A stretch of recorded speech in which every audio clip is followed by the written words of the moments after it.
Hello, Transformers fans. It's Zero here, and I'm welcome back to day 5 of Transformers Marathon.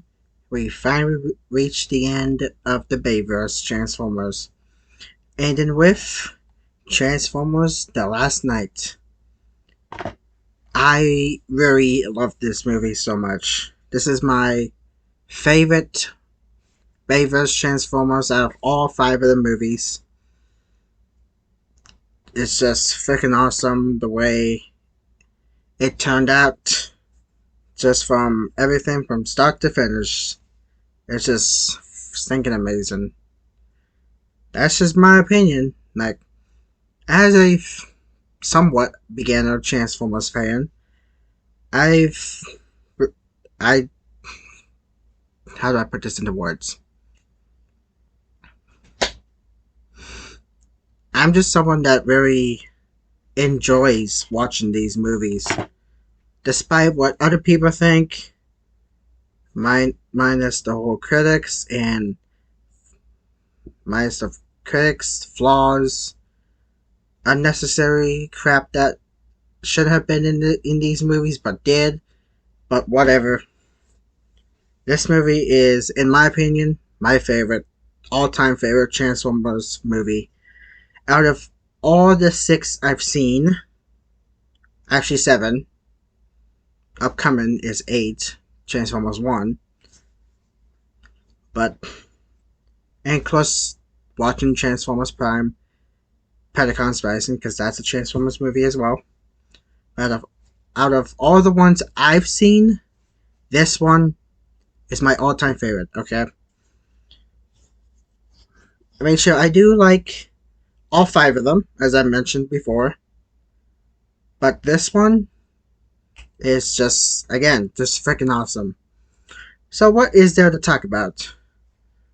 This takes place after Age of Extinction. Optimus Prime left Earth to find his creators. Eventually he got frozen in space and at the before the title screen.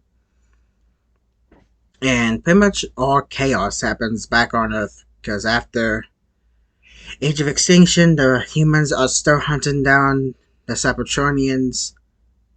I wish I kind of meant this called them Transformians. Cybertronians. My bad. Transformium was Age of Extinction. My bad. I got that wrong. Cybertronians. My bad. They should have just called them Cybertronians instead of calling them, of course, Transformers, because that's what they are. But I think Cybertronians just fits them better. But that's just me. So eventually, skipping a few parts, because most of it is just human dialogue and whatnot. And Kate Yeager's back, my favorite human character in the 5. He was in Age of Extinction in this one. So I think he's, again, I mentioned before, I think he's better than Sam in my opinion, but that's just me. Anywho, eventually, throughout the movie, Optimus sort of turns against the Autobots because he turned evil, called Nemesis Prime, and eventually also they've been the power that they were talking about is called the Staff of Power, and they apparently the Decepticons want that staff to rebuild Cybertron, which was coming to Earth. And I have to say, just like Age of Extinction, Dark of the Moon, this one is definitely like an end of the world kind of movie. I mean, well, I'm not sure if the Revenge of the Fallen was kind of one of them. I don't know. But this one was definitely kind of like a end of the world kind of movie. It's actually when there's a part when Cybertron is heading toward Earth, and I think this track I listened to was called Two Moons. I think that's what it's called. I listened to one part of the soundtrack, and that track is actually really creepy because it goes better with the scene. Okay. Anywho, eventually Optimus does get turned back to normal because he heard Bumblebee's voice again, which is strange because Bumblebee kind of had his voice at the end of the 2007 movie. I don't know, I thought that was kind of a little iffy right there. But, anyways, it is what it is, and whatnot. Boy, I look tired. I've been staying up, again, I've been staying up nonstop. Just watching all of these movies. I still have 2 more to go. Bumblebee and Rise of the Beasts. And, yeah. So eventually, again, as I said, Optimus Prime turns back to normal. They find a way to stop Contessa from destroying the entire Earth. Hopefully. Yeah. Eventually, they do stop the.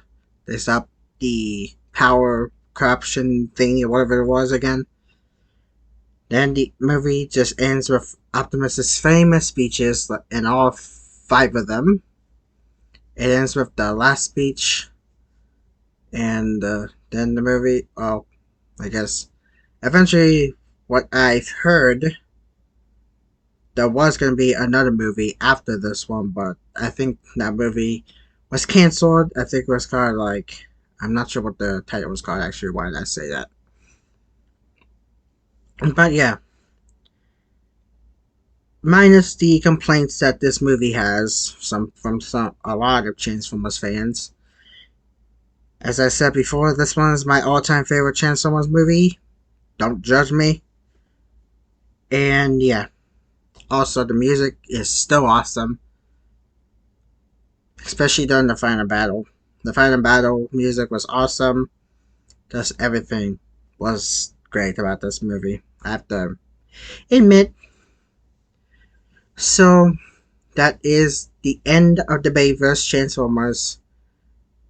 Next is Bumblebee. Then after Bumblebee will be Transformers Rise of the Beasts. Now we'll just have to wait for Transformers 1 in September on the 20th. So we're halfway done. Almost done actually, but anyways, stay tuned for Bumblebee and we'll finish up with Rise of the Beasts. Good night everybody.